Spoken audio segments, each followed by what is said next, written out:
What is up mga kaibigan? Another video and another vlog sa channel ni Negrong Lagalag. Medyo kakagising ko lang, no. So yan, nakita nyo naman yung video dun sa una, kotse ko. So ang pag-uusapan natin is yung kotse ko, syempre. Actually hindi ko na vlog. Gusto ko sanang i-vlog yung magiging progress nung auto ko since last month, sa mga pinaggagawa ko, sa mga pinagbibili kong pyesa, sa mga pinaglalagay ko dito. Pero ayun nga, sa sobrang bilis ng pangyayari, hindi ko na naisa-isa. Pero hindi pa tapos. Hindi pa siya tapos as of now. Pero malayo naman na yung naging progress from last month's from last month's na itsura at performance ng auto ko. So gusto ko lang i-share sa inyo kung ano yung mga nailagay ko at mga napalitan ko. Hindi naman siya ganun ka grabe, pero masasabi kong worth it naman. At worth it din yung gasto, syempre. Ayan, unahin natin sa bumper. So natatandaan nyo, yung kotse ko noon is naka-overrider siya. Pero yan, nagpalit ako ng busy touring na walang overrider. So AE Secret Shop, salamat sa'yo sa smooth deal. At syempre yung headlight natin, kung natandaan nyo or kung nakikita nyo sa mga previous videos ko, naninilaw yan. Pero yan, ni-restore na lang dahil ang hirap makahanap ng brand new. Tapos yung clearance light, yan, bago na din yan. Ayan, no, diba ito may tama to nun. Yan, brand new na rin siya. And yun, makikita nyo naman na malaki naman yung pinagbago nung simula, 'di ba? Yan. Malaki naman yung pinagbago nung mukha niya ever since nagpalit ako ng bumper. So yung bumper ko nandito, yung stock. Yung stock niya na nakalagay doon sa kotse. Tinamba ko muna siya diyan. Yan. Okay, and susunod is yung mugs. So yung mugs na nakasalpak dyan before is yung Racing Heart, yung plato. Pero ngayon nagpalit muna ako ng NS2. NS2, actually dapat NS1 yan, pero yung NS1 ko na kay Cardal, siya muna ang gumagamit. Tibay na mukha. Shoutout sa'yo, Cardal. And oo nga pala, so karamihan ng almost pala lahat ng ginawa dito sa sasakyan ko si Cardal ang gumawa. So kung gusto nyong magpagawa ng sasakyan, either 2E, 4AFE, yan, 4AGE, pwede sa kanya. And yung mga pang ilalim nyo, kung gusto nyo magpapalit sa kanya, pwede rin sa kanya. Mga electricals, magpakabit ng kung ano-ano, pwede rin sa kanya. And ano pa ba? Hindi lang naman siya gumagawa ng Corolla. Ayan, nagawa rin siya ng Honda, nagawa rin siya ng mga bagong sasakyan. So yun, mega shoutout sa iyo, Cardal. Anyway, mabalik tayo. Yun, Sparco NS2, shoutout kay Bods. So nakuha ko sa kanya yan ng mura lang. Yan. And then syempre, nandito na rin tayo sa mugs. Nagpalit ako ng mugs. Nagpalit na rin ako ng goma. So SX2 Champiro, binudol kasi ako ni John Rick. Yan, shoutout sa iyo, John Rick. Mabuhay ka, bagong kasal ka pala. And ayun, dating nankang yan. So for so many years napalitan. Kung hindi pa siya nasira at nabutas yung wall nung goma, hindi pa sana ako magpapalit. Pero expired na rin kasi, kaya ayan. Hindi, actually expired na siya, nabili ko na yung goma pero hindi ko lang pinapakabit. So eto, nagkaroon ako ng dahilan para ikabit. And yan, sa mga preno, repair kit, si Cardal lang gumawa din. So nahirapan kami maghanap ng pyesa dahil nung yung repair kit ng harap at likod na preno medyo mahirap hanapin. So yon, tulad ng CB joint nitong samba sa kanan, kung di ako nagkakamali sa kanan na CB joint, medyo nahirapan din kaming humanap dahil yon, pang Corona yung nakalagay. Siyempre hindi naman ganong ka-common yung Corona dito sa atin. So ang madalas pang Corolla, AE92 tsaka AE92, AE101 yung madalas na meron sa mga auto supply. So bibihira yung mga pang Corona. Pero nakahanap pa rin naman kami. Yung pinagbilhan namin noon, doon din kami nakahanap nung oil seal ng piston. So sa malapit lang din. Anyway, medyo nakakatangang humanap ng pyesa din nitong kotse na to. Kahit sabihin nating AE101 siya, pero kasi yung components nung puso niya, medyo, 'di ba? Alam niyo naman, naka 3S tayo. Medyo kakaiba. And then, punta tayo dito sa likod. Nagpalit na rin ako ng garnish na medyo sariwa. Yan. Kay AE Secret Shop din nakuha. Tapos, ito na lang, hindi ko pa napapalitan. Headlight. And then, dito sa loob, check natin. Ito, nakabili na ako nito kay Papa Oli. Shoutout sa'yo, Papa Oli. Hindi ko pa lang nakukuha na kay Brandel. So, kukunin ko na lang, ikakabit ko na lang. Meron na yan. And nakalagay kasi dyan, ito. Yung panglikod yan, pang dito. So, ginamit ko muna pansamantala para lang nabubuksan yung bintana dito sa passenger. Pero, yun nga, nakabili na rin ako. Tapos, sasalpa ko na lang at kukunin ko na lang kay Brandel. And then dito sa loob, shoutout to Tito Mikey sa napakagandang steering wheel, Nardi. Tapos yung luma ko na Momo na Monte Carlo, re-up ko na lang. Actually hindi ko pa siya napapa-wrap dahil wala akong makitang malapit dito. Ang layo ng seatmate, nasa Alabang. So nasa service road siya, medyo traffic pa naman doon. Kaya medyo hassle pumunta, kaya hindi ko pa re-up at napapaayos. And then yan, nagpalit na rin ako ng Nakamichi na head unit from Chipipay na head unit noon. Tapos dito sa loob wala naman gano, and yan, yun pa rin, wala naman ganong nakalagay yan. Ito, hindi tataka kayo bakit hindi nakakabit. Hindi ko muna talaga siya pinakabit dahil Silay, yung girlfriend ko, naiinis siya kapag maglalagay ng drinks dito dahil hindi niya maisagad dahil nga nakaharang to. Kaya ngayon nakaganyan lang siya, nakalaylay, para yung drinks nailalagay niya ng maayos at naiaangat niya to. Diba, napakahusay. Tapos ito pala, charging port, naglagay din ako nito. Shopee Racing charging port. Dito sa likod wala naman bago dyan maliban sa mga kalat. And yun, ito yung lumang lugs na nakalagay dun sa plato. Ayun, yung pagkabili ko ng NS2 kay Papa Bodes, nakakuha din tayo ng libreng lug nut sa kanya. So kung gusto niyo ng maraming or ng magandang mugs na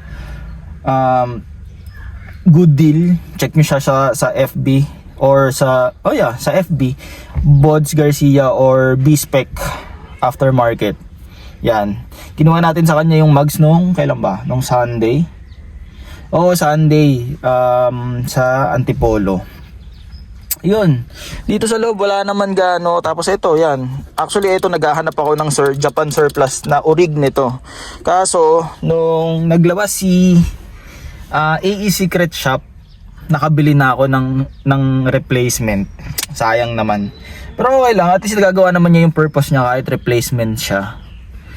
And ayun, wala naman ng kakaiba dito sa loob. Tapos more on more on performance yung nakuha ko or yung pinaayos ko dito sa kotse ko. And then sa under the hood, let's check under the hood.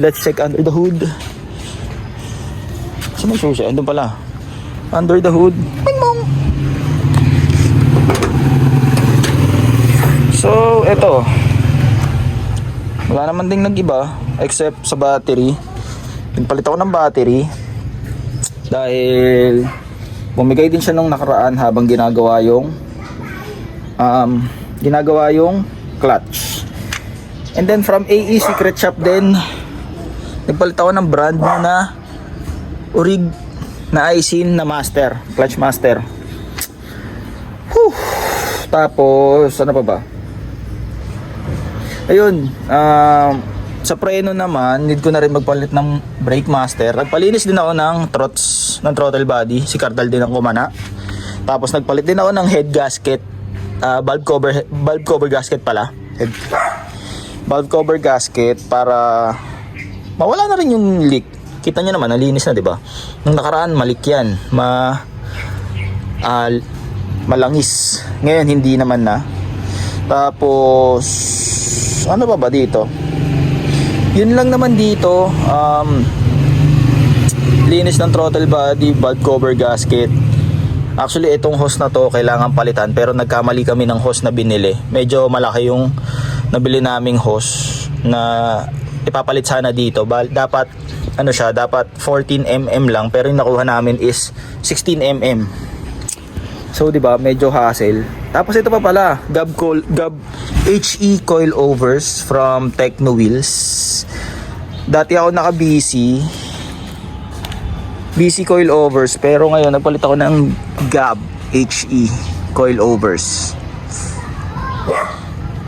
One finger gap sa harap, 1.5 yata sa likod, or 2 fingers gap. Yun yung ano niya, yun yung height niya. Kung tatanungin niyo ako sa ride, okay naman yung ride niya. Mas nagustuhan ko siya compared sa BC. Pero syempre, iba pa rin yung BC. And I think kaya lang din siguro nagustuhan ko yung Gab HE ngayon dahil hindi natono ng maayos yung coilovers ko nung sinalpak. Kung hindi ako nagkakamali, siguro sinalpak lang siya from the box. Hindi siya natono ng maayos. Ito kasing Gab, ginawa ni Pau, natono niya ng maayos. Kaya sobrang tuwang-tuwa ako sa naging resulta nung ride niya habang nung ginagamit ko, habang tinatakbo ko yung kotse. Masayang-masaya ako sa ride niya. So ito, kailangan ko palang magpalit ng reserve tank. Sira na to. Actually, takip lang sana ang kailangan dyan. Pero siguro palitan ko na rin ng buo. Ano ba? Ano ba bang mga napalitan ko dito na na hindi ko pa nasasabi? Yun na lang naman din siguro. Yan. Madami naman akong paayos dyan. Susunod na siguro yung pintura, pero medyo mahal pa yung ano na yun. Pero well, kung nagastusan ko nga ng kakaiba, di ba? Nagastusan ko nga ng medyo malaki to. What more pa sa pintura, di ba? Yun na lang naman din siguro. And kailangan ko rin palang maglagay ng fender liner dahil kinain yan noon before. Tapos aayusin na lang yung splash guard sa ilalim. Bibili na lang siguro ng stock na pang GLI, tapos aayusin na lang or ika-cut para magkasya dito sa 3S. Trunk cable, nakapagpalit din tayo ng trunk cable. Dati nabubuksan lang yung trunk natin kapag dahil sa susi. Ayun, na-post ko yata. Trunk cable, nagpalit ako ng trunk cable. Dati nabubuksan ko yung trunk gamit susi, pero ngayon nabubuksan ko na siya galing dito sa loob. Shoutout din Kuya Cardal. Siya din ang gumawa. So, di ba? Lahat siya ang gumawa. And then, Tito Mikey, babalik ko na sa ito. Salamat sa pagpapahiram mo sa akin nito. Yan, di ko alam bakit madumi. Pero yan, hiniram ko to kay Tito Mikey. And then, bumili na rin ako ng sarili kong donut tire na spare. Para if ever ma-flatten tayo, meron na. So, ano pa ba?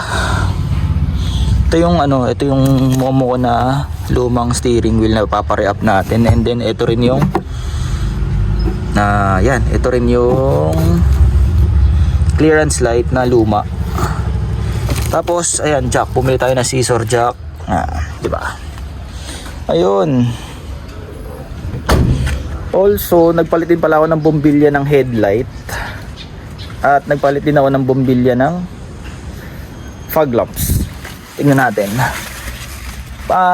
Naman siya, bubuksan naman siya kahit walang susi. Ayan. Tingnan natin.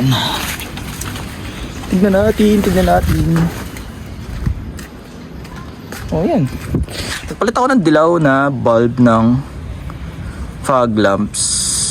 At yung headlight ko, napalitan na din yan. Yun, dati kasi Naka-stock na bulb lang ako sa fogs, and naisipan kong palitan siya dahil ang hina niya lalo pag umuulan. May ilaw naman pero hindi ako satisfied sa buga niya.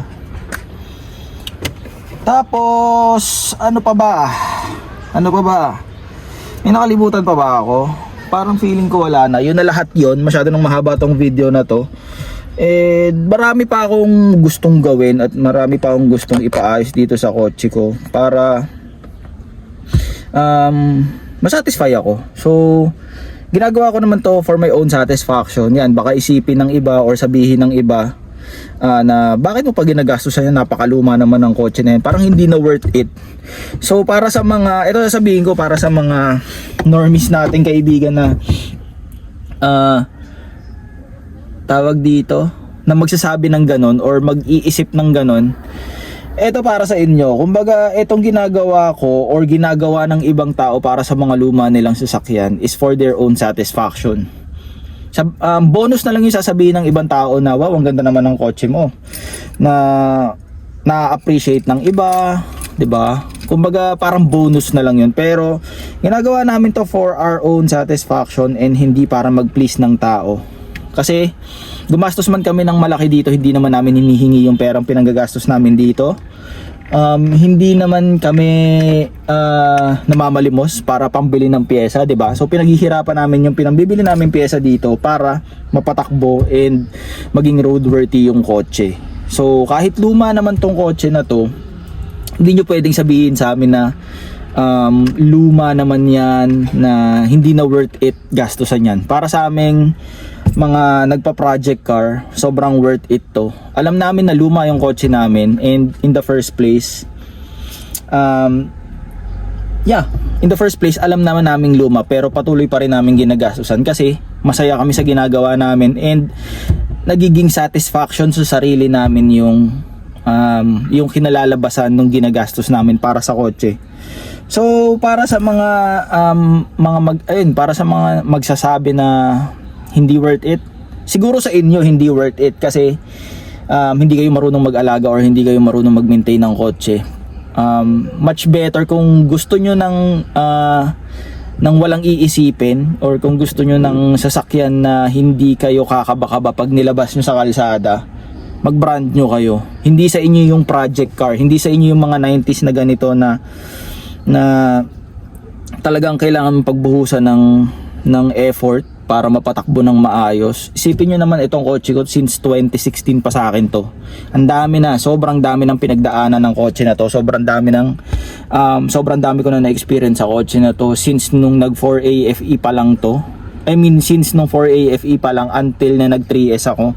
As in, sobrang dami na talagang na-experience, and masasabi ko dun sa mga experiences na yun, natuto ako and unti-unting bumuka yung knowledge ko pagdating sa mga gantong sasakyan, lalo sa Corolla. Pagdating sa Honda, hindi ako ganong maalam dyan, pero may mga kaibigan tayong maraming may alam dyan, so shoutout sa inyo. And yun lang yung gusto kong sabihin, dahil alam ko maraming, kung sa mga makakapanood nito, maraming magsasabi or maraming mag-iisip na bakit ginastusan pa, 'di ba? So yun lang naman yung 2 cents ko pagdating doon sa magiging thinking nyo na yun.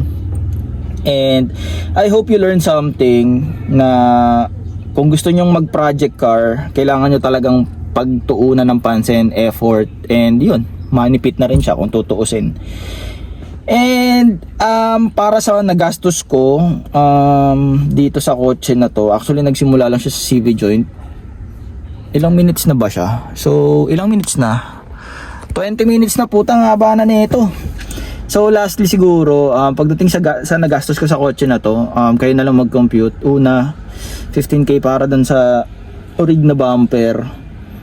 Sige, unahin natin CV joint, 3.8 CV joint.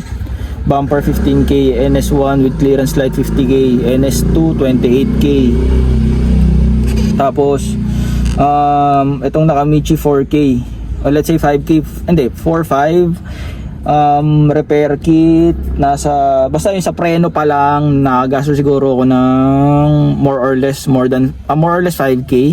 Sa repair kit, brake pads, Basta yun, tas battery magkano 4.6, clutch master 3.5, and ano pa ba, itong steering wheel 5K, ano pa ba, basta marami pa ako hindi na isama doon, yung mga maliliit na details na nilagay dito, like yung mga brake fluid, yung mga ganon. Basta yun yung halos. Tapos yung gulong 22K na Champiro. Yun, masyado na mahaba, hindi ko na kailangan sigurong i-explain para sa inyo to. Yeah, sana kahit pa paano may natutunan kayo, and sa mga gustong magbuo or mag-project ng ganitong kotse, tiwala lang, maraming pyesa dyan na nagbebenta, maraming nagkokorola dyan na makakatulong sa inyo, and maraming makakapagbigay ng advice kung paano yung tamang build. Tapos yeah, tamang research, and yun, tamang tao, mga tamang tao na sasamahan nyo para hindi kayo maligaw na landas sa pagbuo ng Corolla. So yun lang, have a wonderful day, peace out.